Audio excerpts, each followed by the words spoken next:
നിയമസഭാ തെരഞ്ഞെടുപ്പിൽ വി.എസ്. ജോയ് മലപ്പുറം ജില്ലയിലെ തവനൂരിൽ നിന്ന് ജനവിധി തേടും. യു.ഡി.എഫ് സ്ഥാനാർത്ഥിയായിട്ടാണ് മത്സരിക്കുന്നത്. മുൻ മുഖ്യമന്ത്രി വി.എസ്. അച്യുതാനന്ദനുമായി നേരത്തെ മലമ്പുഴയിൽ മത്സരിച്ചിട്ടുണ്ട്. നിലമ്പൂർ പോത്തുകല സ്വദേശിയായ വി.എസ്. ജോയ് നിലമ്പൂരിൽ 2025 നടന്ന ഉപതെരഞ്ഞെടുപ്പിൽ സ്ഥാനാർത്ഥിയാകുമെന്ന അഭ്യൂഹം ഉയർന്നുവന്നുവെങ്കിലും പിന്നീട് അവസരം നഷ്ടപ്പെട്ടിരുന്നു. എരുമുണ്ട നിർമ്മല ഹയർ സെക്കൻഡറി സ്കൂളിലെ ക്ലാസ് ലീഡർ പദവിയിലായിരുന്നു രാഷ്ട്രീയ തുടക്കം. 2012 മുതൽ 2017 വരെയുള്ള കാലയളവിൽ KSU സംസ്ഥാന പ്രസിഡന്റായി പ്രവർത്തിച്ചു. 2017 യൂത്ത് കോൺഗ്രസ് സംസ്ഥാന ജനറൽ സെക്രട്ടറിയായി. 2020-2021 കാലഘട്ടത്തിൽ KPCC ജനറൽ സെക്രട്ടറിയായിരുന്നു.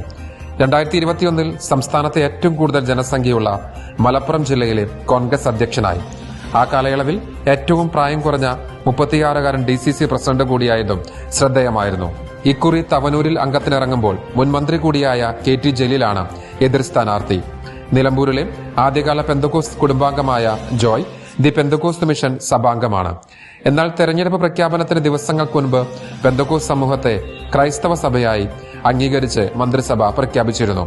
എന്നാൽ ഇത് ഒരു ഇലക്ഷൻ സ്റ്റണ്ട് മാത്രമാണെന്നാണ് വിശ്വാസി സമൂഹത്തിന്റെ വിലയിരുത്തൽ.